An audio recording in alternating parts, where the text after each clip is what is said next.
Doctor మీ పేరు నీలం వి Ramanareddy. General గా నీలం అని వినగానే నీలం సంజీవ్ రెడ్డి గారు గుర్తొస్తారు. Is my father's father, grandfather అవుతారు. సో మీరు మనవడు.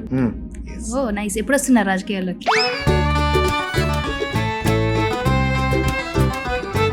నేను మీ బుక్ చదివాను, చాలా కీ పాయింట్స్ ఉన్నాయి. ఫస్ట్ ఆఫ్ ఆల్ మీరు బుక్ ఎందుకు రాయాలనిపించింది? ఏదైనా మనం ఇంటర్నెట్ లో కొడితే నీ పెయిన్ సర్జరీ అని తెలుస్తుంది అందరికి. నోబడీ ఇస్ రియలీ సర్చింగ్ మనకు దాన్ని నీ పెయిన్ రాకోకుండా ఏం చేయాలా, వచ్చిన వాళ్ళని ఎట్లా మేనేజ్ చేయాలా. నీ పెయిన్ అంటే అందరూ సర్జరీ అనుకుంటారు, కానీ మనం చూసే అవుట్ పేషెంట్ లో 100 మందికి నీ పెయిన్ ఉంటే ఓన్లీ 2 to 5% సర్జరీ చేస్తాం. 95% కి life style advice, exercises, medicines, weight reduction, physiotherapy అన్ని చెప్తాం. అది చాలా మంది పేషెంట్స్ పబ్లిక్ గా పోవాలని బుక్ లో చాలా మటుకు రాస్తాం. డాక్టర్ ఒక్కొక్కసారి మనం నుంచొని కూర్చున్నప్పుడు కానీ లేదా మనం నడుస్తున్నప్పుడు కానీ ఒక సౌండ్స్ వస్తాయి.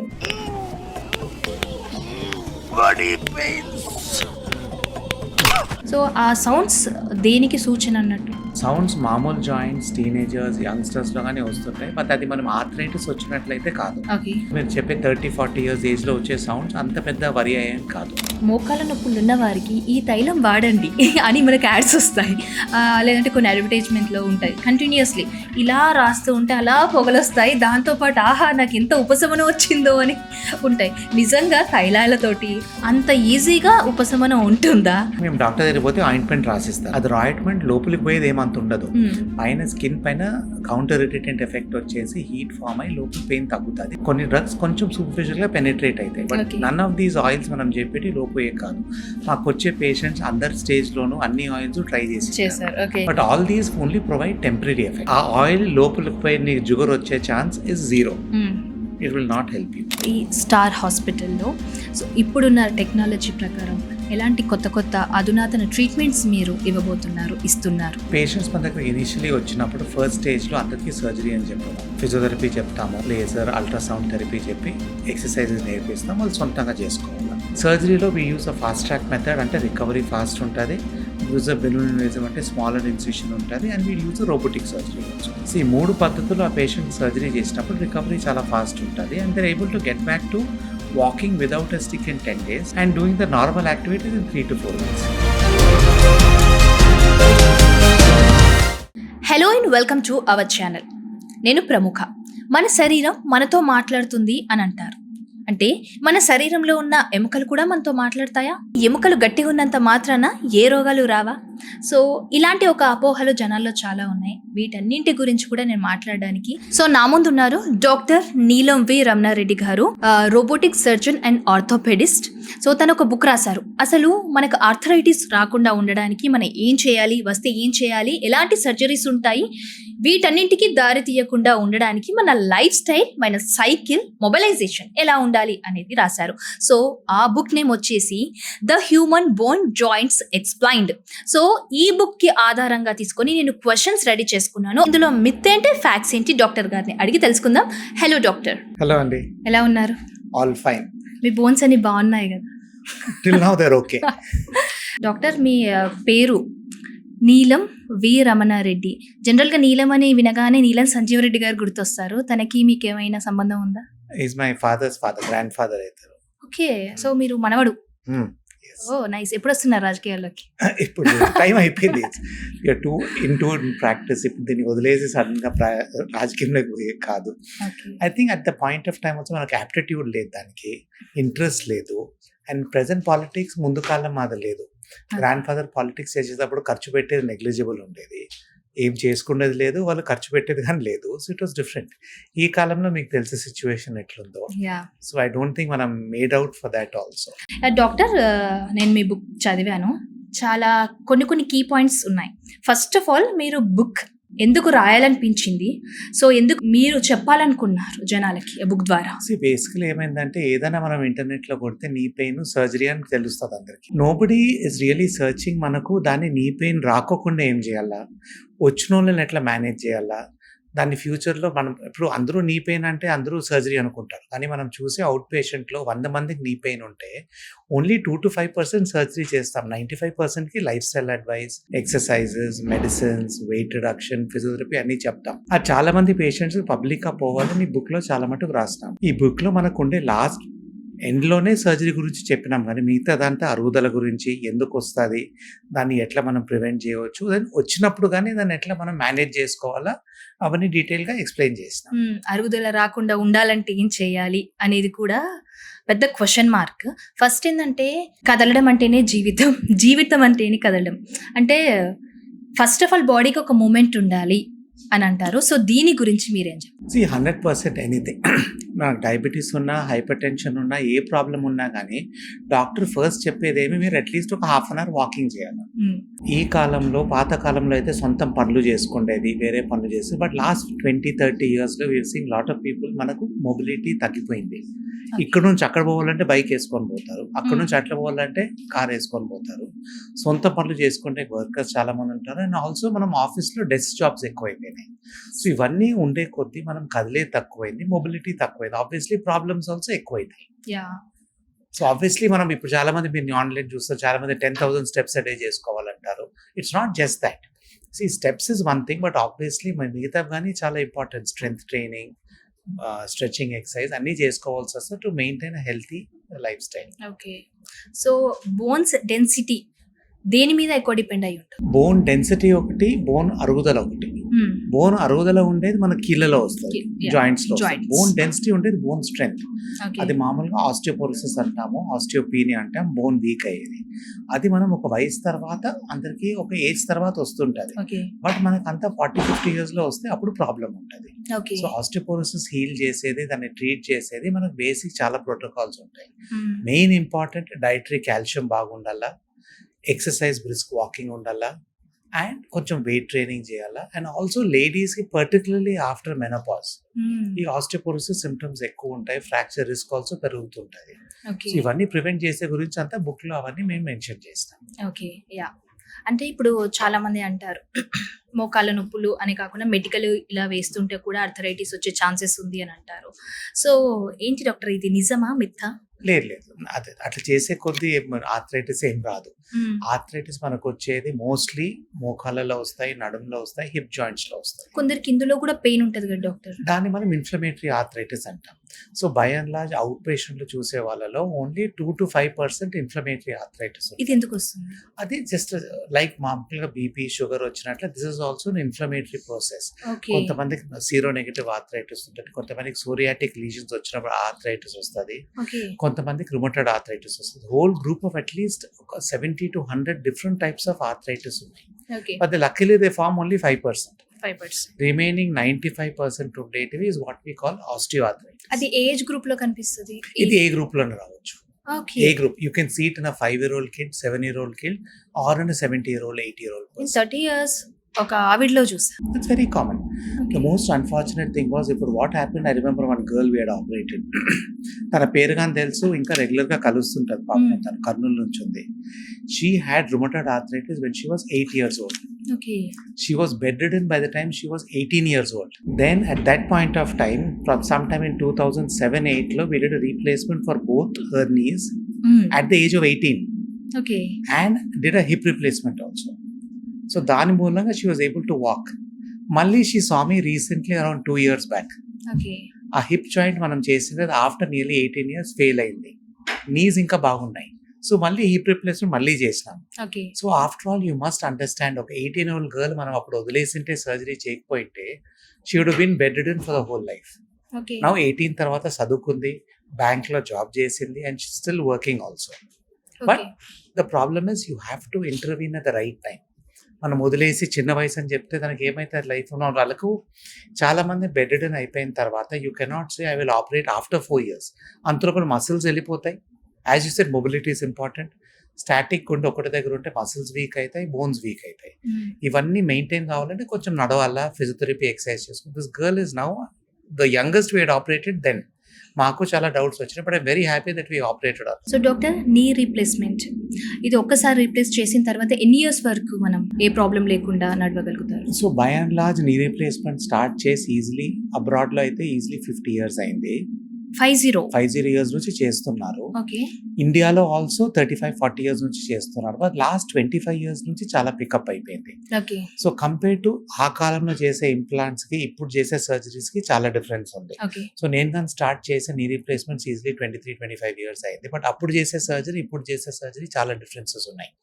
సో ఇప్పుడు చేసే surgery is with the modern implants using robotic surgery or using minimum invasive అంటే స్మాల్ ఇన్సెషన్స్ చేసారు. ఇవన్నీ ఈజీగా అరౌండ్ దట్ 20-25 ఇయర్స్ లైఫ్ ఉంటుంది. ఓకే. సో కన్సిడరింగ్ దట్ మనం మామూలు చేసే పేషెంట్ అరౌండ్ దట్ 60 ఇయర్స్ అనుకుంటే యూజువలీ వాళ్ళ జీవితంలో ఇది సరిపోతుంది. ఓకే. అకస్మాత్తుగా ఏమైనా ఫెయిల్ అయినా కానీ ఆర్ సపోజింగ్ లూజనింగ్ అయినా కానీ it is easily possible to do it again. Okay. Now days even the third time also replacement చేస్తుంటాం. ఓకే. సో ఫస్ట్ ఫెయిల్ అయినా సెకండ్ ఫెయిల్ అయినా థర్డ్ ఆల్సో చేయవచ్చు. సో అల్టిమేట్లీ అదే మనం చెప్పేది. పేషెంట్స్ ఏజ్ గురించి ఒకటే క్రైటీరియా చూసుకోకూడదు. వాళ్ళకి చేత కానప్పుడు మొబిలిటీ తగ్గినప్పుడు పూర్తిగా బెడెడ్ స్టేట్ వచ్చే ముందే చాలా ముందే సర్జరీ చేయించుకుంటే వాళ్ళ రికవరీ బాగుంటుంది, మొబిలిటీ బాగుంటుంది, అందువల్ల క్వాలిటీ ఆఫ్ లైఫ్ ఇమ్మెన్స్గా ఇంప్రూవ్ అవుతుంది. ఓకే. అంటే ఇప్పుడు మాన్యువల్గా మీరు చేసే సర్జరీస్కి రోబోటిక్ వచ్చిన తర్వాత చేసిన సర్జరీకి ఏం డిఫరెన్స్ ఉంటుంది డాక్టర్? అంటే మాన్యువల్గా గత 20-25 ఇయర్స్ నుంచి చేస్తున్నాం. We used our clinical judgement, మన skills to help us do the surgery perfectly. But robotic సర్జరీతో కానీ మన క్లినికల్ జడ్జ్మెంట్ మనం చేయాలా కానీ దాంట్లో మనకు అసిస్టెన్స్ వస్తుంది. సో నార్మల్గా నీ రీప్లేస్మెంట్ చేసినప్పుడు మనం మామూలుగా knee replacement we follow one certain protocol. But we also see that కొంతమంది పొడుగు ఉంటారు, కొంతమంది పొట్టు ఉంటారు, కొంతమంది లావు ఉంటారు. So body types, body structures, body shapes వేరే ఉంటాయి. That the robo is able to recognise better for us then what we do. So robo మూలంగా మనకు డేటా వస్తుంది. So how the patients bone is, what is the deformity, angles ఎట్లున్నాయి, deformity angles ఏంటంటే దాన్ని ఎంత correct చేయాలి. So ఈ data ఇచ్చినప్పుడు we as doctors put in our correction in to that. నా గత ఇంకా నెక్స్ట్ 2-3 ఇయర్స్లో అయితే you will have some AI also giving us data. But అది కానీ వచ్చినా కానీ డాక్టర్గా మనం we have to use a clinical experience, see what the long term results are and then change the data in the robo. అది మళ్ళీ robotic will do the cuts with our assistance only. మనం పట్టుకొని చేయాలి, but robot will do the cutting and all that also with our assistance. So అది more accurate ఉంటుంది and it's more customised. So each పేషెంట్కి we don't use only one principle. Each పేషెంట్కి వేరే వేరే corrections ఉంటాయి. అది మనం రోబో ద్వారా చేయవచ్చు, which we cannot do normally ఏం చేస్తాం, స్టాండర్డ్ కట్స్ చేసి లిగమెంట్స్ రిలీజ్ చేస్తాం. రోబోలో అది కాదు. రోబోలో లిగమెంట్ రిలీజెస్ తక్కువ ఉంటాయి, లిగమెంట్ కండరాల్ డ్యామేజ్ తక్కువ ఉంటుంది. బోన్ కట్స్తో we make it corrected. So that is the thing. So మీరు చెప్పేది కొంచెం నార్మల్ పీపుల్ కూడా అర్థమయ్యేలాగా ఇంకొంచెం బ్రీఫ్గా చెప్పగలుగుతారా? రోబోటిక్ సర్జరీతో ఏమంటే మాకు అసిస్టెన్స్ వస్తుంది. దాంతో మనం ఈజియర్ సర్జరీ చేసుకోవచ్చు అండ్ పేషెంట్కి బెటర్ రిజల్ట్ తీసుకురావచ్చు. సో ఈచ్ వన్స్ లిగమెంట్స్ వేరే ఉంటాయి. అది మామూలుగా యాజ్ ఎ సర్జన్ మనం గ్రహించేది ఓన్లీ 80%. మిగతా 20% లిగమెంట్స్ ఎట్లున్నాయి రోబో మాకు అసిస్టెన్స్ ఇస్తుంది. సో అసిస్టెన్స్ ఇచ్చినప్పుడు we are able to do 100% job in robotic surgery for that particular patient. Doctor, చాలామంది అంటారు నేను కూర్చున్నాను, ఎక్కువ పని చేయట్లేదు, సో నా బోన్స్ ఏం అరగవు, నేను రెస్ట్ మోడ్లో ఉంది నా బాడీ అనేది కూడా. అంటే ఎక్కువ పని చేస్తే బోన్స్ అరిగిపోతాయి అనేది చాలా మందిలో ఒక మిత్ ఉంటుంది. అది ఎంతవరకు నిజం? ఆర్థరైటిస్ ఉన్నా కానీ, ఆస్టియోపోరోసిస్ ఉన్నా కానీ you have to do weight bearing activity. Supposing మనం అనుకుంటే స్విమ్మింగ్ చేస్తున్నామంటే దట్ వెయిట్లో ఉండదు. So ultimately walking, jumping, running, playing sports ఇవి చాలా important for uh general muscle tone, muscle strength. ఆ టెండెన్స్ మీద నుంచి బోన్ మీద లోడ్ అయితే బోన్లో కానీ కాల్షియం ఫార్మేషన్ బెటర్ ఉంటుంది, స్ట్రెంగ్త్ బెటర్ ఉంటుంది. కూర్చుండే మూలంగా ఏం కాదు, ఇంకా వీక్ అవుతాయి మసిల్స్, బోన్ ఇంకా వీక్ అవుతాయి అండ్ డెఫినెట్గా there is no doubt there ఒక దగ్గర కూర్చుంటే ఏమీ జరగదు. ఓకే. అంటే ఈ ఏదైతే మనకి జాయింట్స్ ఉన్నాయి అందులో బ్లడ్ సర్క్యులేషన్ అనేది ఉంటుందంట? ఉండదు, బ్లడ్ సర్క్యులేషన్ ఉండదు. But the nutrition comes from the synovial fluid in the joint. Okay. లోపల నీ జాయింట్లో ఫ్లూయిడ్ ఫామ్ అవుతుంది అండ్ ఆ కార్టిలేజ్ న్యూట్రిషన్ వస్తుంది is with weight bearing. Okay. So supposing you do running, you do walking, all that నీ మీద nutrition పడుతుంది దాంతో. Okay. ఊరికే కూర్చునే దగ్గర ఏం కాదు. అంటే మన బాడీ వెయిట్ ఏదైతే ఉంటుందో అది మోకాలు ఎంతవరకు బేర్ చేయగలుగుతాయి? అంటే మన హైట్స్ అండ్ బాడీ అంటే ఓవర్ వెయిట్లో ఉంటారు, సో వాళ్ళకి ఎక్కువగా మనం చూస్తుంటాం ఈ మోకాలు నొప్పులు. ఒకసారి దాని గురించి బ్రీఫ్గా చెప్తారు? Weight is something that is very very important అన్నిటికిలోనూ. Maybe a cardiac disease, maybe diabetic disease, more visceral fat ఉన్నా కానీ that is bad. సో మనకి ఈ కాలంలో ఏమైందంటే ఆల్ ఓవర్ ఒబిసిటీ పెరిగింది. May it be in the US, may it be in India, each లెవెల్లో ఉంది. సో ద సేమ్ థింగ్ అవుతుంది మనకు. నీ వెయిట్ మన బాడీ వెయిట్ ఎక్కువ ఉన్నప్పుడు నీ పైన మనం మెట్లు ఎగిరినప్పుడు 5 times లోడ్ పడుతుంది. So let us look at a simple thing. మనం 1 kg వెయిట్ ఎక్కువ ఉన్నాము. మెట్లు ఎగిరేటప్పుడు ఆ 1 kg కాదు మన నీ మీద పడేది, 5 kgs పడుతుంది. Okay. So imagine if you're 20 kgs over weight, you are putting much more load మోకాలలో. So weight is directly impactful. Supposing మనం చాలా మంది పేషెంట్స్కి అరుగుదల స్టార్ట్ అయినాక వీటి వెళ్తాం, will go ahead and lose weight అనుకుంటే, ఈవెన్ ఒక 10% వెయిట్ తగ్గినా 5% తగ్గినా వాళ్ళ నొప్పి 5% తగ్గదు, 50% తగ్గుతుంది. So okay. That is the impact weight gain has and weight loss has. So చాలా మంది పేషెంట్స్ ఆ బుక్లోగానే మనం మెన్షన్ అదే. సో వెయిట్ మెయింటైన్ చేసేది ఇంపార్టెంట్, వెయిట్ పెరిగిన వాళ్ళు కొంచెం తగ్గేది ఇంపార్టెంట్. సో చాలా మంది పేషెంట్స్ మా దగ్గరకు వస్తారు grossly over weight at the age of 50. వాళ్ళు అంటారు, సార్ మాతో చేత కావట్లేదు, ఆపరేషన్ చేయాలి. My first answer to them is, మీరు ఇంకా అంత బ్యాడ్ సిచ్యువేషన్ లేరు, ముందు వెయిట్ తగ్గే ప్రయత్నం చేయండి. సో ప్రెసెంట్లీ వెయిట్ తగ్గేకి డైట్ ఉంది, సింపుల్ ఎక్సర్సైజ్. మోకాలతో ఓన్లీ వాకింగే కాదు, you can go to the gym, you can do cycling, you can do swimming. వాటర్లో aerobics is very good for people who have knee pain. నీళ్ళలో కొంచెం resistance exercise చేస్తే కానీ వెయిట్ తగ్గొచ్చు, సింపుల్ డైటింగ్. ఇది కాకపోతే then you have to see the bariatric surgeon or injections, అవన్నీ next options ఉంటాయి. So weight తగ్గేది is the most important in the whole process. So knee replacement అనగానే చాలా మంది లైక్ మనకి ఉంటాయి కదా, నెయిల్స్ కానీ స్టీల్ కానీ ఇదంతా పెట్టి చేస్తారు. లైక్ ఎట్లా అంటే మనం ఒక కార్ తీసుకున్న తర్వాత కొన్ని ఇయర్స్ తర్వాత దాని మనీకి అయిపోతుంది కదా సార్. సో అప్పుడు మనం ఇంజన్ టైర్స్ ఇవన్నీ ఎట్లా మారుస్తామో, కొన్ని బోల్ట్లు పెట్టి అన్ని ఎట్లా బిగిస్తామో, మన కాళ్ళ పరిస్థితి కూడా అలాగే ఉంటుంది. అండ్ ఒక్కొక్కసారి ఆ సర్జరీ ఎప్పుడు ఎవరైనా చూస్తే కనుక పేషెంట్స్ ప్యాక్ అయిపోతారు అని అంటారు. సో ఇదంతా విన్నప్పుడు మీకు ఏమనిపిస్తుంది? అంటే అట్లా కాదు, ఇప్పుడు చెప్పేదైతే డిస్క్రిప్షన్ ఉంది కానీ, but knee replacement is not like putting screws and all that. It is what we call a resurfacing procedure. Okay. So ఎవరికన్నా ఇప్పుడు సపోజింగ్ హెయిర్ కట్ అన్నట్ల, హెయిర్ మనం ఓన్లీ ఆ బోన్ అరిగిపోతే దాన్ని షేవ్ చేసి కప్పేస్తాము. That is fix with cement or without cement depending on hip replacement or knee replacement. Okay. So it's not a major in terms of metal ఎక్కువ ఉండదు, intrusion లోపల ఉండదు, ఇన్సిషన్ చిన్నగా ఉంటుంది, వెరీ స్మాల్ ఇన్సిషన్. రోబోటిక్స్ తో bone cuts also are more accurate. Okay. So ఇచ్చేదంటే most of these implants obviously చాత కాలంలో other implants, but now the implants are more closer to the natural knee వరకు. Though surgery తర్వాత in total replacement 100% normal కాకపోయినా కానీ they feel close to very much normal. And obviously మనకు నడవలేని వాళ్ళు, most of the patients మా దగ్గర surgery వచ్చే వాళ్ళు 5 నిమిషాలు కానీ బయట నడవలేరు. Okay. They are able to go walk for half an hour. Some people are playing golf, some people are playing tennis. Each of this clubs in హైదరాబాద్లో we have patients who are playing tennis every day.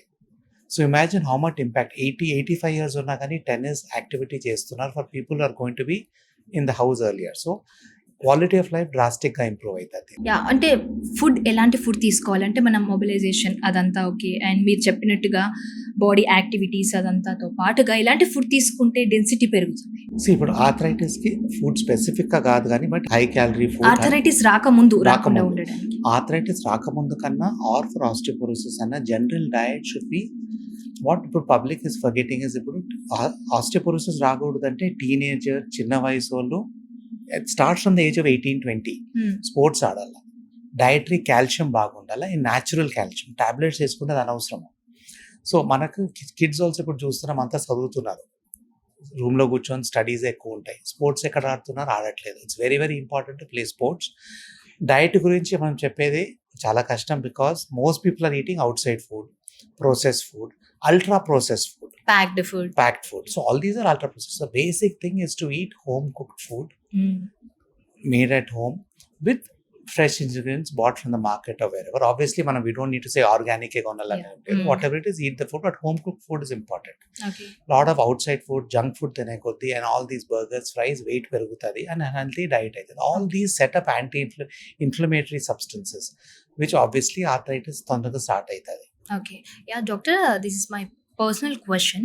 So నా friend సర్కిల్లో జరిగినటువంటిది ఒక case అనమాట. ఏంటంటే accidents అవుతూ ఉంటాయి కదా, so అప్పుడు మనకి బోన్ చాలా ఫ్రాక్చర్స్ అవుతే సో దానికి సర్జరీ చేస్తారు, ప్లాంటేషన్ చేస్తారు కదా. సో అది జరిగిన తర్వాత నార్మల్గా ఎలా ఉంటుందో లైఫ్ అండ్ వాక్ అదంతా కూడా అలాగే ఉంటుందా, మన డిఫరెన్స్ ఉంటుంది? ఫ్రాక్చర్ అయిన తర్వాత depends on the type of fracture. నార్మల్గా we have fractures occurring in the joint or in the bone, long bone లో లెంత్ కింద ఈ లెంత్ ఏదైతే ఉందో ఆ లెంత్ బోన్ ఫ్రాక్చర్ అయినప్పుడు సింపుల్ గా రాడ్ వేస్తాం and they get 99% recovery. Okay. జాయింట్లో అరిగినప్పుడు, జాయింట్లో ఫ్రాక్చర్ అయినప్పుడు depends on how bad the fracture is. Okay. They will be some disability or more disability after surgery ఉండొచ్చు. బికాస్ జాయింట్లో డ్యామేజ్ అయినప్పుడు ఆ కార్టిలేజ్ డ్యామేజ్ అవుతుంది. కార్టిలేజ్ డ్యామేజ్ అయినప్పుడు లాంగ్ టర్మ్లో ఆర్థరైటిస్ వచ్చే ఛాన్స్ ఉంటుంది. ఓకే. అందుకే it's very important to attend to that immediately. Okay. నార్మల్గా బోన్స్ ఫ్రాక్చర్ అయినప్పుడు రికవరీ 99 to 100% ఉంటుంది. కానీ జాయింట్లో ఉన్నప్పుడు ద సేమ్ ఫ్రాక్చర్ సర్జరీ చేసిన రికవరీ ఈజ్ వేరియబుల్. 20-30 ఇయర్స్ ఆ ఏజ్‌ని గోల్డెన్ డికేడ్ అంటారు కదా!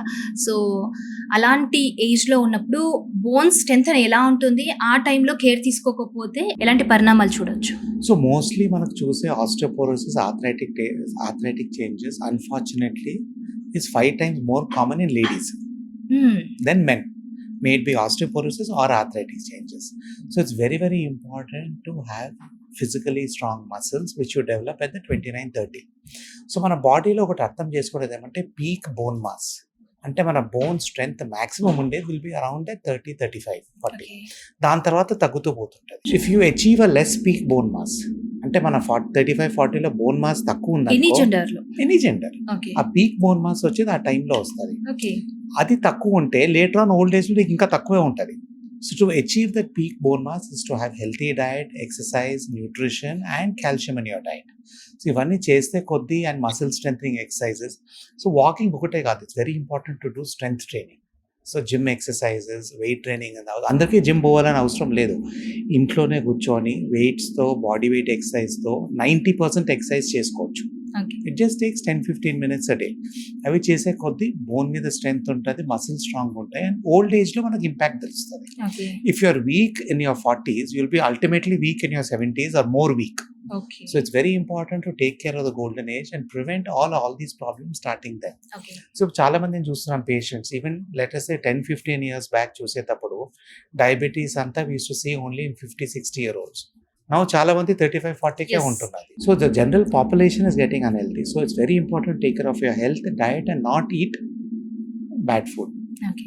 ఈ ఐటీ జాబ్స్ రిలేటెడ్ వాళ్ళంతా కూడా సో మీకు తెలుసు 12 hours 13 hours అలా కూర్చొని ఉంటారు. సో వాళ్ళు ఏం చేస్తున్నారంటే ఈ మధ్యలో సండే ఆర్ సాటర్డేస్ ఏదో ఒక రోజు మొత్తం బయటకు వెళ్ళి క్రికెట్ ఆర్ ఏదో ఒకటి ఫిజికల్ యాక్టివిటీ స్టార్ట్ చేస్తున్నారు.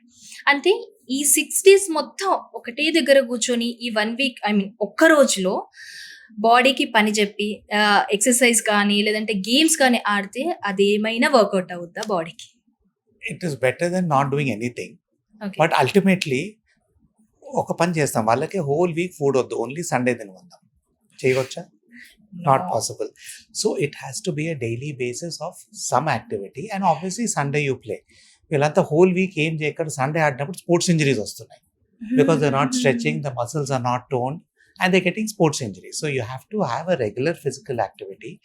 And also ఇప్పుడు supposing somebody మనం చూసిన also ఇది కానీ లిటరేచర్లో ఉంది, రోజు వాకింగ్ చేసి రోజు తిరిగే sports. Supposing somebody is working in a marketing job, రోజు తిరుగుతారు పోతారు అవన్నీ చేసి that is some level of 3,000-4,000 steps అవుతాయి. Compare to somebody who sitting, actually sitting is the new disease. Okay, even back pain, neck pain, shoulder pains అన్నీ ఉంటాయి. అందుకే మేము చాలా సాఫ్ట్వేర్ ప్రెషర్స్ చెప్తాము, you sit for every 45 minutes, get up, stretch a little and వీలైతే standing desk పెట్టుకొని దినం ప్రొద్దున 1 గంట సాయంత్రం 1 గంట నిలబడి పని చేయండి. So that improves a lot. The worst position for the back and the neck, నడుముకి మెడకి అన్నిటికన్నా worst position is sitting. That to sitting and wrong postures. So load ఎక్కువ పడుతుంది, మెడ స్ట్రెయిన్ అవుతుంది. వన్స్ మూవ్ అయ్యేటప్పుడు ఈ నడుముకి మెడకి ఏం కాదు, it's only sitting in one wrong posture static, అది ఒక 8 to 10 hours అయితే ప్రాబ్లమ్స్ అవుతాయి. అంటే డాక్టర్ మీరు అన్నారు కదా 45 minutesకి లేచి అలా ఒక వాక్ చేయండి అని.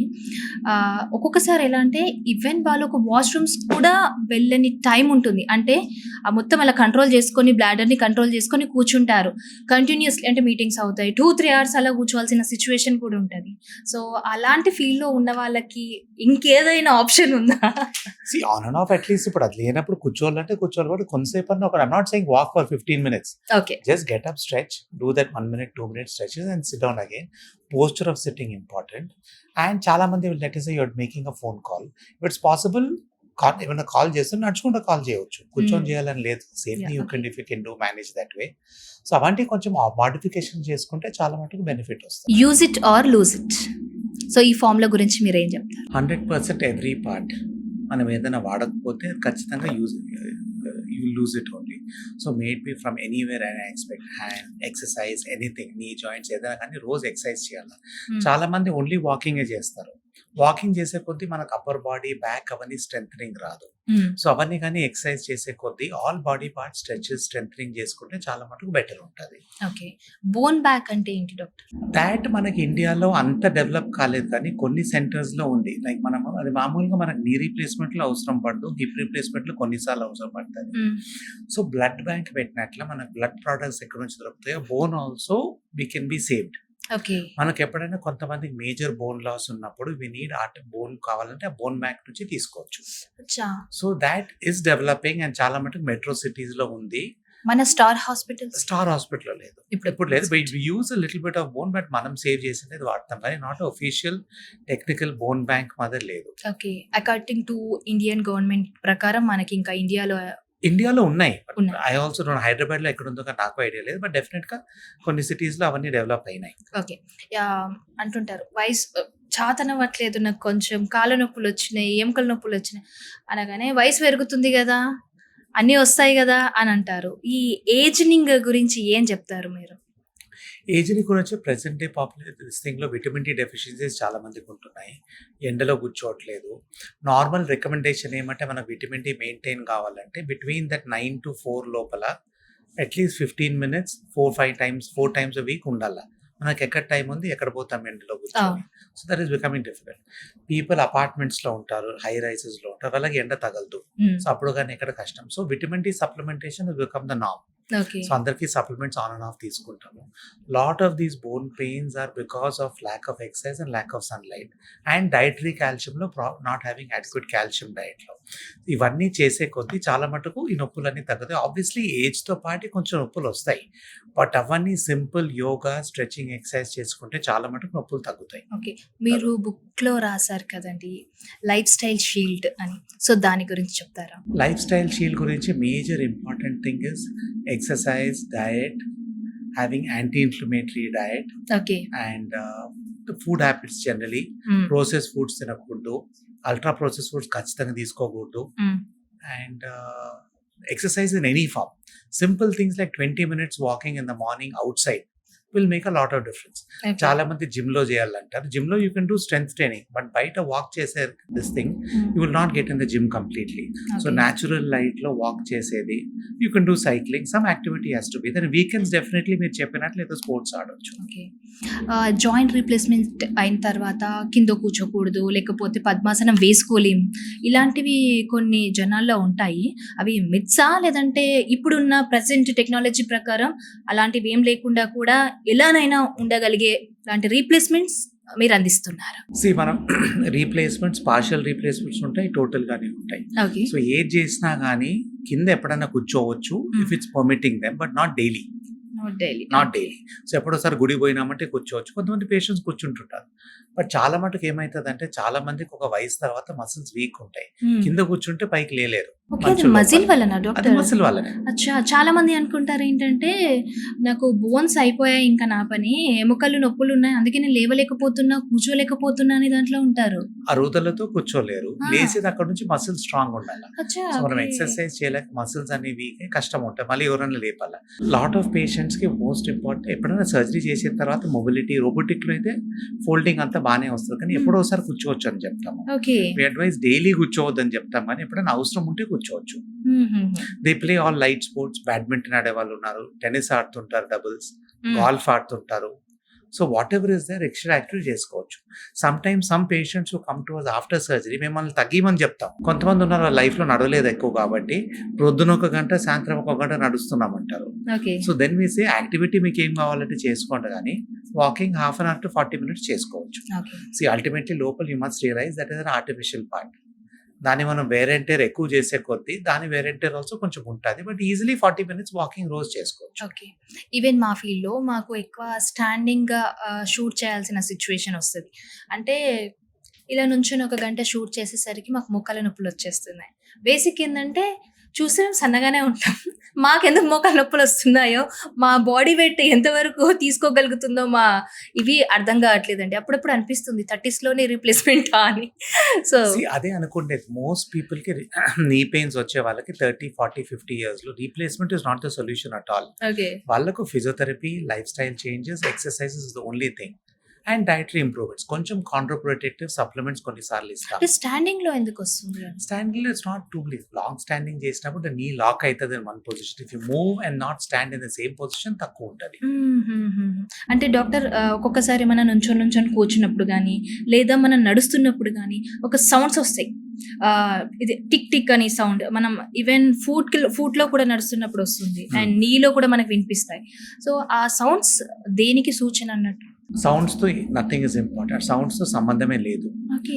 సౌండ్స్ మామూలు జాయింట్స్, టీనేజర్స్, యంగ్‌స్టర్స్‌లో గాని వస్తుంటాయి. బట్ అది మనం ఆర్థరైటిస్ వచ్చినట్లయితే కాదు. Okay. So, most important sounds వచ్చేది ఇన్ ఆర్థరైటిక్ పేషెంట్స్ కూర్చొని లేసినప్పుడు, మెట్లకి దిగినప్పుడు రావచ్చు. But that is very very in later stage. Okay. మామూలుగా మీరు చెప్పే 30, 40 ఇయర్స్ ఏజ్‌లో వచ్చే సౌండ్స్ అంత పెద్ద వరి అయ్యేవి కాదు. ఓకే. కొంతమందికి ఇప్పుడు చాలా మంది అంటారు కింద కూర్చోవద్దు, అవి చేయవద్దు. బట్ కింద కూర్చుండేది ఓన్లీ మనకు పెయిన్ లేనప్పుడు. పెయిన్ ఒకసారి స్టార్ట్ అయిన తర్వాత మోకాలు చెప్పే దగ్గర లోడ్ ఎక్కువ పడతది. అందుకే మెట్లెక్కి దిగేది, కింద కూర్చునేది అవాయిడ్ చేయమంటాం. ఓకే. నొప్పి స్ట్రెయిన్ పడకుండా నీస్ స్ట్రెయిన్ మీద పడుకోకుండా. ఓకే. సో, నొప్పి లేనప్పుడు ఖచ్చితంగా స్టేర్స్ తీసుకోవచ్చు. But we Okay. Not saying climb 5 flights of stairs. Okay. 1 or 2 flights, 3 flights is okay in younger people. But ఒక ఏజ్ అరుగుదల స్టార్ట్ అయిన తర్వాత రోజు 2, 3 ఫ్లోర్స్ ఎక్కాలంటే ఖచ్చితంగా నీ మీద లోడ్ ఎక్కువ పడతది. పెయిన్ ఎక్కువ ఉంటది. మోకాళ్ళ నొప్పులున్న వారికి ఈ తైలం వాడండి అని మనకి యాడ్స్ వస్తాయి. లేదంటే కొన్ని అడ్వర్టైజ్మెంట్‌లో ఉంటాయి. కంటిన్యూయస్‌లీ ఇలా రాస్తూ ఉంటే అలా పొగలొస్తాయి. దాంతో పాటు ఆహా! నాకెంత ఉపశమనం వచ్చిందో అని ఉంటాయి. నిజంగా తైలాలతోటి, ఈ ఆయిల్స్ తోటి అంటే చర్మంలో నుండి లోపటికి బోన్స్ లోపటికి వెళ్ళి అంత ఈజీగా ఉపశమనం ఉంటుందా? అలాంటి ఆయిల్స్ వల్ల అలా ఉంటాయా? ఇప్పుడు మనకు గాని మేము డాక్టర్ దగ్గరికి పోతే ఆయింట్మెంట్ రాసిస్తారు. అది ఆయింట్మెంట్ లోపలికి పోయేది ఏమంత ఉండదు. పైన స్కిన్ పైన కౌంటర్ ఇరిటెంట్ ఎఫెక్ట్ వచ్చేసి హీట్ ఫామ్ అయ్యి లోపల పెయిన్ తగ్గుతుంది. కొన్ని డ్రగ్స్ కొంచెం సూపర్ఫిషియల్ గా పెనిట్రేట్ అవుతాయి. But Okay. None of these oils మనం చెప్పేటి లోపోయే కాదు. మాకు వచ్చే పేషెంట్స్ అందరి స్టేజ్ లోను అన్ని ఆయిల్స్ ట్రై చేశారు. ఓకే. అన్ని ఫ్రమ్ యూట్యూబ్ లో చూసిండేటివి, ఫేస్బుక్ లో చూసిండేటివి, యూట్యూబ్ ఎక్కడ చూసింది. But all these only provide temporary effect. Okay. ఆ ఆయిల్ లోపలికి పోయి నీకు జుగర్ వచ్చే chance is 0. It will not help you. Okay. But definite గా కొంత ఆయిల్ పూసుకున్నప్పుడు any massage you do will be beneficial because blood flow improve అవుతుంది. Okay. General massages, stretching exercise అవన్నీ ఇంప్రూవ్. అవి చేసుకున్నా లైట్ మసాజ్ చేసుకోమంటారు. దాంతో కొంచెం బ్లడ్ ఫ్లో ఇంప్రూవ్ అయ్యి పెయిన్ టెంపరీగా తక్కువ ఉంటుంది. But Okay. నథింగ్ లోపల పోయి చేంజ్ అయ్యేది ఏముండదు. ఏముండదు. Okay. Yeah. So surgery compulsory need అని డిసైడ్ అయ్యే ఒక టిప్పింగ్ పాయింట్ ఉంటుంది కదా, అది ఏంటి డాక్టర్? ఎక్కడ? సో ఈ టిప్పింగ్ పాయింట్ గురించి మనం ఎప్పుడు పేషెంట్స్ తో డిస్కస్ చేస్తాం. ఇట్ ఈస్ చాలా మంది పేషెంట్స్ ఎక్స్రేలో అంత బ్యాడ్ లేకపోయినా వాళ్ళ లైఫ్ స్టైల్ చాలా బ్యాడ్ ఉంటుంది. ఓకే. కొంతమందికి ఎక్స్రేలో చాలా బ్యాడ్ ఉన్నా కానీ వాళ్ళు బాగానే నడుస్తారు. సో ఇట్ ఈస్ ఎక్స్రే చూడాలా, డాక్టర్ తో డిస్కస్ చేయాలా, మన లైఫ్ స్టైల్ ఎట్లుంది చూడాలి. చాలా మందికి tell the patients only thing, మీ డైలీ యాక్టివిటీ మేనేజ్ చేసుకోగలితే, బయటికి పోయి తిరగగలితే సర్జరీ ఇమీడియట్ గా అవసరం లేదు. Okay. రోజు ఎక్సర్సైజ్ చేసుకోండి. ఎప్పుడోసారి పెయిన్ ఉంటే పెయిన్ కిల్లర్ వాడండి. లేదు మేము రోజు పెయిన్ కిల్లర్ వాడుతున్నాము, బయట నడిసేకి చేత కావట్లేదు, ఇంట్లో నడిసేకి కానీ నొప్పి ఉంటే ఖచ్చితంగా సర్జరీ చేసుకుంటేనే better option. If the x ray showing, చాలా మంది నడవలేదు తిరగలేదంటే కొంతమంది లేజినెస్ తో కానీ తిరగరు. ఓకే. బట్ ఎక్స్రేలో అరుగుదల ఉండదు. మనకి ఎక్స్రేలో అరుగుదల ఉండాలా, క్లినికల్గా మనం ఎగ్జామిన్ చేసినప్పుడు మనకు అరుగుదల కనపడాలా, అండ్ వాళ్ళ లైఫ్ స్టైల్లో ఎఫెక్టింగ్ ఉండాలి. ఇవన్నీ ఉన్నప్పుడు సర్జరీ చేసుకుంటే better choice. Okay. Recovery revolution. So అంటే మనకు ఒకసారి సర్జరీ అయిన తర్వాత ఎలా ఉంటుంది అంటే, నేను విన్న దాని ప్రకారం అంతకుముందు ఒక 10-15 ఇయర్స్ బ్యాక్ కంపల్సరీ ఒక 2 months, 1.5 month బెడ్ పైనే ఉండాలి, రెస్ట్ తీసుకోవాలి అనేది విన్నాను. అంటే ప్రజెంట్ ఇప్పుడున్న టెక్నాలజీ ప్రకారం ఎలా ఉంది? వెంటనే నడవచ్చా ఏంటి? వాట్స్? సో లాస్ట్ 25 yearsలో చాలా డిఫరెన్సెస్ వచ్చినాయి. నేను నా కెరియర్ స్టార్ట్ చేసినప్పుడు పేషెంట్స్ హాస్పిటల్లో 7 to 10 days ఉండేది. 7 to 10 days. 7 to 10 days. అప్పుడు కొంచెం నడవచ్చు, ఫిజియోథెరపీ చేపిస్తారు, కానీ హాస్పిటల్లోనే 7 days ఉండేది సర్జరీ Okay. తర్వాత. ఇంటికి పోయే లోపల దాని తర్వాత బయట తిరిగే may take around 2-3 months. But right now, the protocol is we do the surgery and patient stay for maximum 48 hours. So మనం ట్యూస్డే మార్నింగ్ సర్జరీ చేసినాం అనుకో, థర్స్డే డిశ్చార్జ్ అయిపోతారు. సో 2 days హాస్పిటల్లో ఉంటారు. వాక్ చేసుకుంటూ వెళ్ళిపో. వాక్ చేసుకుంటూ పోతారు. పెయిన్ ఏముండదు. పెయిన్ ఉంటుంది, కొంచెం స్టిఫ్నెస్ ఉంటుంది. But with the new Okay. Pain management protocols are multimodal analgesia అంటే వేరియస్ మెథడ్స్ ఆఫ్ పెయిన్స్ తో వచ్చి పెయిన్ చాలా తక్కువ ఉంటుంది. ఇప్పుడు పెయిన్ తక్కువ ఉండడానికి సర్జికల్ టెక్నిక్ ఇంప్రూవ్ అయింది, ఇంప్లాంట్స్ ఇంప్రూవ్ అయినాయి, ఎనెస్థీసియా ఇంప్రూవ్ అయింది, అండ్ సర్జికల్ ప్రోటోకాల్స్ ఆల్సో మన పోస్ట్ ఆప్ మేనేజ్మెంట్ ఇంప్రూవ్ అయింది. ఓకే. సో ఇవన్నీ ఇంప్రూవ్ అయినప్పుడు సర్జరీ తర్వాత రికవరీ ఫాస్టర్ ఉంటుంది, తొందరగా నడవచ్చు, and you can go back to your work also within a month. But ఇంట్లో కానీ మన రెస్ట్లో ఉండరు. పేషెంట్స్ నడుస్తారు, తిరుగుతారు. Patients after 1 week of surgery are walking 10 minutes 3 times a day, at least half an hour a day. Slowly that will improve. But physiotherapy అవన్నీ చేసే కొద్దీ విత్ ఇన్ 1 month 90% రికవరీ ఉంటుంది. They can start to drive a car, go to office, go to work. కొంచెం stiffness ఉంటుంది, but that as you start using the joint mobility చేసే కొద్దీ అది improve అవుతుంది. ఓకే. అంటే ఫిజియోథెరపీ అంటే జనరల్‌గా ఈ సర్జరీస్ చేయని వాళ్ళలో కూడా కొంచెం భయపడతారు. పెయిన్ ఉంటది అది అని. సో దట్ టూ ఇందులో ఇక్కడ సర్జరీ తర్వాత ఫిజియోథెరపీ చేయించుకోవడం అండ్ సర్జరీ అనేది కూడా ఒక భయం. సో అలాంటి వాళ్ళకు మీరు ఏం చెప్తారు? సింప్లీ మనం ఫాలో చేసే ఫిజియోథెరపీ ప్రోటోకాల్ అంటే ఫిజియోథెరపిస్ట్ ఇంటికి పోయినప్పుడు ఇది ఓన్లీ మిమ్మల్ని అసిస్ట్ చేసేకి. సో అది చేసి ప్రెస్ చేసేది ఏమి ఉండదు. చూస్తూ మీకు ఏమేమి చేయాలో చెప్తారు. అది అడ్వైస్. ఆఫ్టర్ ఆల్ మనకు ఆ పేషెంట్కి ఆ లైఫ్ టైంలో అది ఫస్ట్ సర్జరీ, వాళ్ళకి ఎక్స్పీరియన్స్ ఉండదు. ఓకే. చాలా మంది ఏం చేస్తారంటే ఒక లెగ్ చేస్తాం కదా, they come after 2 years for the other leg. అప్పుడు they do the exercises themselves also. Okay. So physiotherapy గురించి భయపడేది ఏమంత లేదు. పేషెంట్ భయపడతారా? డాక్టర్ ఇలా ఉంటది డెఫినెట్ గా ఫస్ట్ టైం అయితే భయం ఉంటది, but second time they got use to it and very confident. And this ఇప్పుడు మాకు పేషెంట్ సర్జరీ మార్నింగ్ 8 o'clock చేసినాం అనుకో, ఐసీయూలో ఉండరు. They go back to the room by 12:31 and they have lunch also. Okay. So the mobility is different. In anesthesia also వాళ్ళు లేసే ఉంటారు, మాతో మాట్లాడుతుంటారు. So the type of recovery protocols చాలా మటుకు లాస్ట్ 20 years లో చేంజ్ అయింది. లాస్ట్ 5 years లో రోబోటిక్ సర్జరీతో ఇంకా డెవలప్మెంట్స్ వచ్చినాయి. సో భయపెట్టేంత అవసరం లేదు. అంటే మీరు ఏ విధంగా మోరల్ సపోర్ట్ ఇస్తుంటారు, ఏం చెప్తుంటారు వాళ్ళకి ఆ టైంలో? వాళ్ళకంతా ముందే చెప్తాము. They are all prepared to surgery before. Surgery before మనం ఓపీలో చూసినప్పుడే కౌన్సిలింగ్ చేసి వాళ్ళు చాలా మంది ఇప్పుడు what is happened is now days everybody talks to other patients. వాళ్ళ దగ్గర నుంచి మోర్ కౌన్సిలింగ్ వస్తారు మాకన్నా. Because the fellow patient who's undergone knee replacement is the best advisor. వాళ్ళు ఎట్లుంటుంది అన్ని చెప్తారు. మేము చెప్పేది చెప్తాం కానీ నమ్మేది వాళ్ళు చెప్పిండే వాళ్ళు, బంధువుల్లో ఎవరు చెప్పినా కానీ చెప్తారు. సో చాలా మటుకు కాన్ఫిడెన్స్ వచ్చింది. అండ్ మేము లాస్ట్ 15 years బ్యాక్ ఏం చెప్తాం బట్ తగ్గిపోయింది. Because patients are educated already. They see YouTube, see that knowledge వచ్చింది. ఆబ్వియస్లీ మనం చూసి మాట్లాడి సర్జరీ తర్వాత ఫస్ట్ డే వాళ్ళతో మాట్లాడి ప్రోటోకాల్ ఎక్స్ప్లెయిన్ చేసి నడిపించిన తర్వాత చాలా మంది చాలా హ్యాపీగా ఉంటారు. మేము అనుకోం సార్ ఫస్ట్ డే నడవచ్చు, బాత్రూమ్ పోవచ్చు, అవన్నీ చేయవచ్చు అని అనుకోరు. బట్ ఫస్ట్ డే నుంచి అవన్నీ చేస్తారు. చేసినప్పుడు దే గెట్ కాన్ఫిడెంట్. సో ఏం చేసినా మనం అల్టిమేట్లీ వాళ్ళకి చూపించేందుకు వాళ్ళకి కాన్ఫిడెన్స్ రాదు. సో మీ ప్రాక్టీస్ లో మీరు చూసిన పేషెంట్స్ లో సో ఎముకల అరుగుదల ఇది ఎక్కువ ఏ ఫీల్డ్ లో ఉన్న వాళ్ళకు? అట్లనేం లేదు. It is there in every age group, not every lifestyle group లో ఉంటుంది. సెడెంటరీ జాబ్స్, యాక్టివ్ జాబ్స్, నడిచే వాళ్ళు. కొంతమంది పేషెంట్స్ 75 years వస్తారు, సార్ మేము రోజు లైఫ్ అంతా నడిచి ఇట్లా అయిపోయింది. అది ఖచ్చితంగా కాదు. వాళ్ళు నడిచినారు కాబట్టి 75 లో వచ్చింది, వాళ్ళు నడకపోయింటే 55 లోనే వచ్చింది. చాలా మంది అంటారు నేను నడవడం వల్ల నాకు బుక్కలరుగా అయ్యండి అని అంటారు తెలంగాణలో. ఆల్ ఈ నడిచే వాళ్ళకి లేట్ ఏజెస్ లో వచ్చినాయి, నడవలేని వాళ్ళకి ముందు వస్తున్నది. సో యాక్టివ్ ఉన్న వాళ్ళకి ఏం కాదు, and it spread all over. We see from the middle class, lower middle class, different workers, farmers, అందరు గ్రూప్స్ లోను ఏజ్ అయ్యే కొద్దీ డీజనరేటివ్ చేంజెస్ వస్తాయి. బట్ ఆబ్వియస్లీ ఇన్ఫ్లమేటరీ పెయిన్ అంటే రొమటాయిడ్ ఆర్థరైటిస్ ఉండే వాళ్ళకంతా అది వేరే లెవెల్ ఆఫ్ పెయిన్ వస్తుంది, అండ్ మల్టిపుల్ జాయింట్స్ డ్యామేజ్ కావచ్చు. కానీ ఆస్టియో ఆర్థరైటిస్ ఏజ్ తో వచ్చేది we expect to see after the age of 40-50 స్లోగా డెవలప్ అవుతుంది, అండ్ బై ద టైమ్ 55-60 స్లోగా వస్తుంది. ఓకే. సర్జరీ మనకు చేతగానప్పుడు చేయాలి. సో ఒక స్పెసిఫిక్ గ్రూప్ అని అట్లా చెప్పలేము కానీ ఆల్ ఓవర్ పాపులేషన్లో వస్తుంటుంది. ఓకే. సో ఈ స్టార్ హాస్పిటల్లో సో ఇప్పుడున్న టెక్నాలజీ ప్రకారం ఎలాంటి కొత్త అధునాతన ట్రీట్మెంట్స్ మీరు ఇస్తున్నారు? పేషెంట్స్ మన దగ్గర ఇనిషియలీ వచ్చినప్పుడు ఫస్ట్ స్టేజ్లో అందరికీ సర్జరీ అని చెప్పాము. We give them with physiotherapy చెప్తాము, లేజర్, అల్ట్రాసౌండ్ థెరపీ చెప్పి ఎక్సర్సైజెస్ నేర్పిస్తాం, వాళ్ళు సొంతంగా చేసుకోవాలి. ఇంట్లో చేసే కొద్దీ చాలా మట్టుకు 90% ఆఫ్ పేషెంట్స్ సీరియస్గా ఎక్సర్సైజ్ చేసుకొని ఇంట్లో మేము చెప్పింది చేస్తే వాళ్ళ రిలీఫ్ ఆల్సో 70% వస్తుంది. కానీ చాలా మంది చేయరు. 1 month చేస్తారు, దాని తర్వాత అయిపోయింది story, back to square one, మళ్ళీ 6 months వచ్చి కలుస్తారు. సో అవి మనం రోజు ఎట్లా ఫుడ్ తింటామో ఎక్సర్సైజ్ ఆల్సో చేసుకోవాలి, లైఫ్ స్టైల్ ప్రికాషన్స్ ఫాలో కావాలి. పెయిన్ తగ్గనప్పుడు Then we decide whether need to give injections to the knee. Now, injections are of 3-4 types. Okay. PRP injections ఉంటాయి, స్టెమ్ సెల్ థెరపీ అంటారు, అవన్నీ మేము వాడము. Because there are enough studies to show all these PRP injections and stem cell injections లోపల do not help. Okay. Terminal గా అరుగుదల అయిన వాళ్ళకి మనం ఇంజెక్షన్ ఇచ్చే కొద్దీ దాన్ని రీజనరేట్ చేసేది ఉండదు.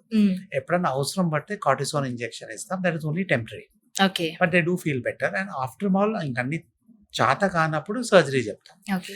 సర్జరీలో we use a fast track method, అంటే రికవరీ ఫాస్ట్ ఉంటుంది. యూజ్ అ బెలూన్ ఇన్వేజివ్ అంటే స్మాలర్ ఇన్సిషన్ ఉంటుంది. And we'd use a robotic surgery also. So ఈ 3 పద్ధతులు ఆ పేషెంట్ సర్జరీ చేసినప్పుడు రికవరీ చాలా ఫాస్ట్ ఉంటుంది. And they able to get back to walking without a stick in 10 days and doing the normal activities in 3 to 4 weeks. అంటే జనరల్గా ఒక age పైన పడిన తర్వాత ఒక 80-90 ఇయర్స్ వచ్చిన తర్వాత, అంటే అక్కడ వరకు బ్రతకడం ఇప్పుడు చాలా తక్కువ అనుకోండి. జనరల్గా 70 to 80లో అయితే వాళ్ళకు కొంచెం అరిగిపోయి ఉంటాయి. సో ఆ టైంలో సర్జరీ అది ఇది అంటే వాళ్ళు కొంచెం భయపడుతూ ఉంటారు. సో మీ సర్వీస్లో అంటే 16,000 సర్జరీస్ చేశారు. అందులో ఎంతమంది వరకు ఆ 70 to 80 ఇయర్స్ ఏజ్ గ్రూప్ వాళ్ళు ఉన్నారు? సో వాళ్ళు దాని తర్వాత వాళ్ళ లైఫ్ స్టైల్ అదంతా ఎలా చేంజ్ అయ్యింది? Lot of patients, easily 20 to 25% will be 75 and above, 70 and 75. మీకు చెప్పినట్లు I have patients who are 80, 82 playing tennis now. Nice. At that age, so they're maintaining fitness. Sugar లేదు, BP లేదు, ఆ age because they've all grown up in the 1970s and 80s. They had a healthier lifestyle than what the people are having now. Okay. So they're living long also, and activity చేసే కొద్దికి వాళ్ళకి బాగుంటది. Okay. Bone strength వస్తుంది, ligaments బాగుంటాయి. Replacement తర్వాత కూడా Replacement తర్వాత. ఇవన్నీ ఆడొచ్చు, చేయొచ్చు. You can play doubles tennis, badminton, golf అన్ని ఆడొచ్చు. Okay. People who could not do that earlier are doing it. So okay. ultimately మనకి ఈ రన్నింగ్ అదంతా కూడా రన్నింగ్ వద్దని చెప్తాం. వద్దని. So we tell them only one thing, high impact activity వద్దు. Okay. Like running, marathon, jumping, light treks, light hikes, slope walking, brisk walking can be done, but jumping, running, skipping అవన్నీ వద్దు. Doubles tennis, badminton అవన్నీ ఆడొచ్చు, swimming చేసుకోవచ్చు. That's all easy things. Okay. Okay. So చాలా మంది patients మనం discuss చేస్తే life changes allot, because వాళ్ళు ఈ సేమ్ ఆర్థరైటిస్ ప్రాబ్లమ్ ఇప్పటి నుంచి కాదు, గత 10 years నుంచి బాధపడుతున్నారు, 15 years నుంచి బాధపడుతున్నారు, నడవలేని పరిస్థితుల్లో. చాలా మంది వచ్చి మాతో అంటారు it is a new lease of life, okay. Because it's change life. వాళ్ళ యాక్టివిటీస్ మారితే బయటికి పోవచ్చు, పిల్లలతో గ్రాండ్ చిల్డ్రన్తో ఆడుకోవచ్చు, అండ్ రెగ్యులర్ షాపింగ్ పోయినా కానీ చేతగాని వాళ్ళు షాపింగ్ పోయి సొంతం యాక్టివిటీస్ చేసుకుంటే they see a dramatic change in their lifestyle and quality of life. ఇది మనం చూస్తుంటాం డాక్టర్, ఆ బోన్స్ కి డైరెక్ట్ అంటే నీస్ కి ఇంజెక్షన్స్ ఇస్తూ ఉంటారు. సో అదేంటి అంటే జెల్ ఫామ్ అవ్వడం కోసమా? అది ఎంతవరకు వర్కౌట్ అవుతుంది? అది very very limited in terms of temporary. We have gel injections and steroid injections. As I told you mundu, PRP and stem cell therapy injections we don't promote. As an author, that those do not work. Okay. మనం ఎప్పుడైనా gel injections అవి ఇవ్వచ్చు, but అది very very temporary, working for 6 months 9 months అట్లా ఉండొచ్చు. Is it typically painful? Pain ఏమి ఉండదు. Injection ఇచ్చినప్పుడు పెయిన్ ఉండదు, because use small insulin type needle and Okay. Pain ఉండదు. పేషెంట్స్ ఇలాంటి తీసుకునే వాళ్ళు ఎవరంటే who already have not terminal arthritis, కొంచెం ముందు మోడరేట్ ఆర్థరైటిస్ ఉన్నప్పుడు, సపోజింగ్ ఎక్కడ పోవాలా మేము ఓకే. 3 months వరకు 6 months వరకు సర్జరీ చేసుకోలేము, వేరే ప్రాబ్లమ్, అప్పుడు ఇంజెక్షన్ ఇస్తాం. ఒక ఇంజెక్షన్ ఎన్ని మంత్స్ వరకు మనకు? Depends on the stage. Some people get relief 2-3 weeks. Some people 6 to 8 months. Okay. Depending on the stage of arthritis and what it is. Not ఒక రూల్ అందరికీ పాటించాలి, మీరు ఇందాక కొంతమందికి పనే చేయదు. అన్నారు స్టెరాయిడ్స్ కూడా ఇచ్చే, అంటే బాడీకి స్టెరాయిడ్స్ ఎంతవరకు కరెక్ట్ అంటారు? ఇప్పుడు మనకి ఎవరైనా ఆస్తమా ఉన్నా, రుమటాయిడ్ ఆర్థరైటిస్ ఉన్నా, వేరే ప్రాబ్లమ్స్ ఉన్నా కానీ, నెఫ్రాలజీ ప్రాబ్లమ్స్ ఉన్నా కానీ ఓరల్ స్టెరాయిడ్స్ చేసుకుంటుంటారు. Those oral steroids are fine when required. దాని సైడ్ ఎఫెక్ట్స్ ఆల్సో కొంచెం ఉంటాయి, కానీ డాక్టర్లు చూసుకొని షార్ట్ కోర్స్ మెస్ ఇస్తారు. మనం మోకాల్కి స్టెరాయిడ్ ఇంజెక్షన్ ఇచ్చినప్పుడు that injection does not go into your body circulation, okay. It stays only in the knee. So systemic effects are practically zero. Okay. So general side effects of steroids మీరు ఏమనుకున్నా కానీ injections తో ఏం కాదు. అయ్యో. Only thing is we can't keep on giving repeated injections.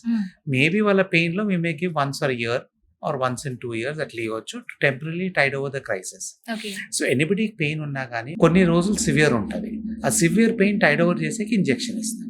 Okay. మిగతా time అంత లేనప్పుడు they can manage. Supposing the pain is chronically bad, then we think of surgery. మీరు అన్నట్టుగా ఓరల్ స్టెరాయిడ్స్ రిలేటెడ్ టాబ్లెట్స్ తీసుకున్నప్పుడు కొందరిలో హెయిర్ ఫాల్ కానీ, లేదంటే చాలా వీక్ అవ్వడం కానీ, ఏదో లైక్ ఎట్లా అంటే ఇప్పుడు కూర్చున్నప్పుడు లేవాలంటే కూడా ఏదో ఒక సపోర్ట్ తీసుకొని లేసేంత వీక్ గా కూడా అవుతారు అని విన్నాను. అది మిత్ ఆ ఫ్యాక్టా?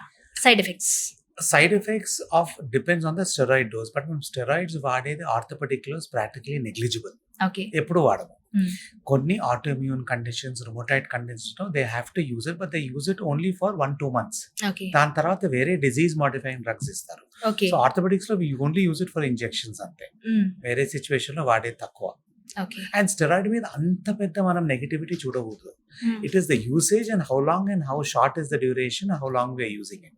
ఆబ్వియస్లీ మనం చాలా మంది పేషెంట్స్ మా దగ్గరకు వస్తారు, మేము ఆయుర్వేదిక్ పౌడర్ వేసుకుంటున్నాం సార్ చాలా బాగుందని.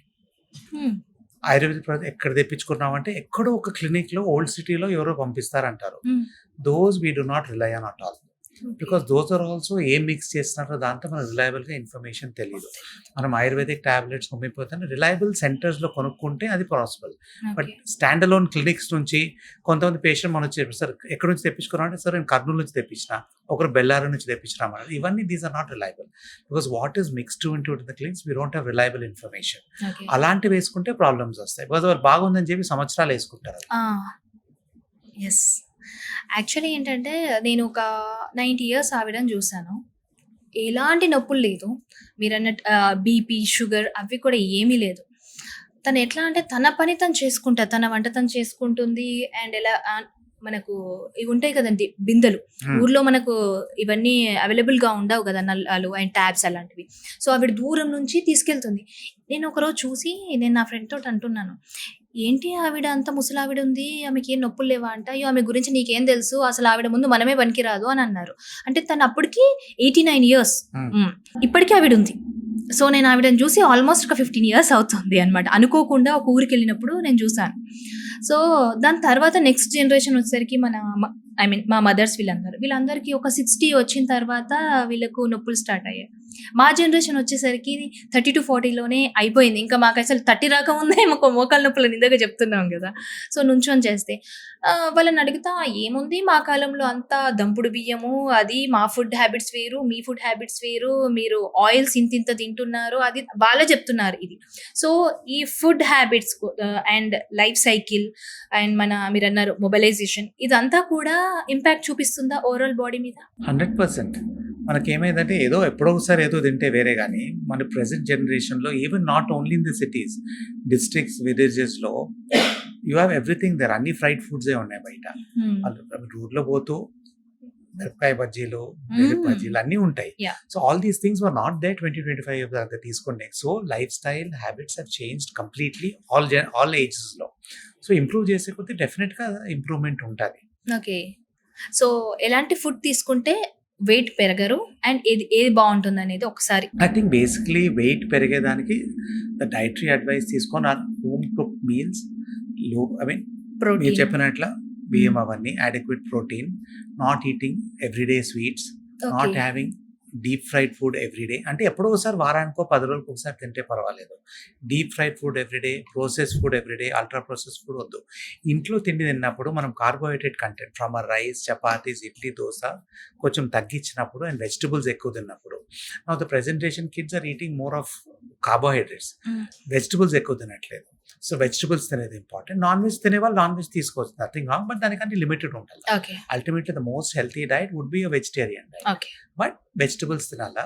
ఫ్రూట్స్, చాలా మంది పేషెంట్స్ వాళ్ళు ఫ్రూట్స్ తింటూనే ఉంటామని. Fruits obviously over a limit also is bad. You can have 1 or 2 fruits a day.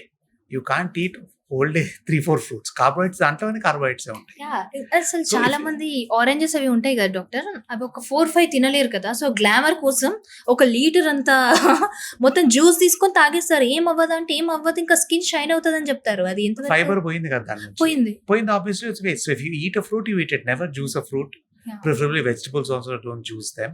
Eat them in their form and light cook cheskoni cheyali. Fruits aithe have to be eaten raw. And not raw obviously, as a fruit it is, that is the only thing. And konni high GI fruits untai, like your mangoes, sitafal, sapota, ivanni koncham limited teesukovala, quantity takku. Meeta apple, pear, guava, avanni there are, papaya are all very very good, but once or twice a day ante. Okay. ఈ 22-30 లేదంటే 40 years వరకు, so జనరల్గా ఏదైనా ఆడేటప్పుడు కానీ crack రావడం, లేదంటే మనకు బాక్సింగ్ క్రాక్ అంటారు కదండి, ఇలా వెళ్ళిపోతుంది, లైక్ గుద్దుకున్నప్పుడు ఏదైనా దీని, అండ్ లేదంటే ఏదైనా యాక్సిడెంట్స్లో కానీ సడన్గా అలా ఎయిర్‌లైన్ క్రాక్ వచ్చినప్పుడు అది మామూలుగా అంటుకుంటుంది. మీ దగ్గరకొచ్చిన తర్వాత ట్రీట్‌మెంట్ తర్వాత. కానీ ఎందుకో వాళ్ళు నిద్రలోకించి లేవగానే స్టిఫ్ అవుతుంది. లేదంటే ప్రాపర్‌గా అప్పుడున్నంత మూవ్‌మెంట్ ఉండట్లేదు హ్యాండ్‌కి అని అంటారు. సో, అది దాని గురించి ఏం చెప్తారు? అది ఎలా కంట్రోల్ అవ్వాలి అదంతా? అంటే whatever happens in orthopaedics take some time. Hmm. So, నాకే యాక్చువల్లీ ఒకసారి నేను ఇంట్లో ఉన్నప్పుడు పడి నా టో డిస్‌లొకేట్ అయిపోయింది. My god! దాన్ని నేను అప్పుడే పెట్టేసుకున్నా because you know what to do. But that pain was there for 9 months. మీరు పెట్టేసుకోవడం ఏంటండి? Toe oh my dislocate god! పక్కకెళ్ళిపోయింది. So, I put it back inside. I tripped on to something. So, most of these స్టిఫ్‌నెసెస్ post injury will last for some time. The problem comes when you give it too much of rest. Okay. ఒక 3 weeks, 6 weeks rest ఇవ్వచ్చు. దాని తర్వాత you have to be mobile and move and use it also. Stiffness will come if you don't use it. Okay. Initial period rest ఇస్తారు. Public ఇప్పుడు ఏమైందంటే pain ఉందని చెప్పి ఎక్కువ రెస్ట్ ఇస్తున్నారు. హ్మ్. సో, ఇనీషియల్ రెస్ట్ ఇచ్చిన తర్వాత 3-4 weeks you have to start exercising and using it. స్లోగా పెయిన్ పోతది. Okay. Stiffness will be there. కొందరికి వింటర్‌లో ఆ స్టిఫ్‌నెస్ అలాగే ఉంటుంది. సో, అది అంటే మూవ్ ఆన్ అయ్యే కొద్దీ సెట్ అయిపోతుందా? లేదంటే 100%. ఓకే. ఆబ్వియస్లీ మనకు వింటర్స్ అంత ఉండవు మన ఇండియన్ దాంట్లో. హ్మ్. బట్ వింటర్స్‌లో ఆబ్వియస్లీ జాయింట్ స్టిఫ్‌నెసెస్ ఎక్కువ ఉంటాయి. People who have arthritis, rheumatoid they feel మనకు కోల్డ్ క్లైమేట్‌లో వాళ్ళకి కొంచెం సిమ్టమ్స్ ఎక్కువ ఉంటాయి. But that is related to the cold atmosphere. Actually ఈ క్వెషన్ ఎందుకు అడిగానంటే, ఇప్పుడున్న సిట్యుయేషన్‌లో మేము తినే ఫుడ్ అదంతా కూడా ఏదైనా ఇలా గేమ్ ఆడుతున్నామంటే ఏదో ఒకటి బ్రేక్ చేసుకునే వరకు ఉండట్లేము. లేదా వాలీబాల్ ఆడుతున్నా కూడా బాల్ దాకి కూడా క్రాక్స్ వస్తున్నాయి. లేదంటే క్రికెట్ ఆడుతూ ఇలా పడిపోతే కూడా క్రాక్స్ వస్తున్నాయి. ఫ్రాక్చర్స్ అవుతున్నాయి.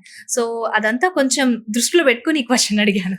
యూజువల్లీ అవన్నీ ఇంజరీస్ అయ్యేది young people are very very common hmm. Happening. Hmm. అది మనం ఇమ్మీడియేట్‌గా ట్రీట్ తీసుకొని సర్జరీ అవసరం పడుతుంది. స్ప్లింట్స్ అవన్నీ ఏసేసుకొని రికవరీ చేసేసుకోవాలి. ఓకే. సో, ఫైనల్‌గా మీ పేషెంట్స్‌కి లేదా చూసే జనాలకి మీ సైడ్ నుంచి మీరు ఏం చెప్తారు? Mobility is life. Be active, eat a healthy nutritious diet. డాక్టర్‌ని ఇమ్మీడియేట్‌గా పెయిన్ వస్తేనే సంప్రదించాలని లేదు. ఇనీషియల్లీ కొంచెం రెస్ట్, ఐస్ ప్యాక్స్ తీసుకొని నొప్పి తగ్గనప్పుడు ఒక 2-3 వీక్స్‌లో డాక్టర్‌ని ఖచ్చితంగా సంప్రదించుకోవాలా. ఏ డాక్టర్ అడ్వైస్ తీసుకున్నా కానీ అట్‌లీస్ట్ ఒక 3-4 వీక్స్ ఫాలో చేసి తగ్గకపోతే అప్పుడు you can go back to them. Orthopaedic problems, knee pains, joint pains అవన్నీ they take a little time to heal but they will all recover close to 95%. Okay. Thank you so much doctor. చాలా ఓపికగా, బ్రీఫ్‌గా మా అందరికి అర్థమయ్యేలాగా చెప్పినందుకు thank you so much for your precious time. Thank you. Thank you.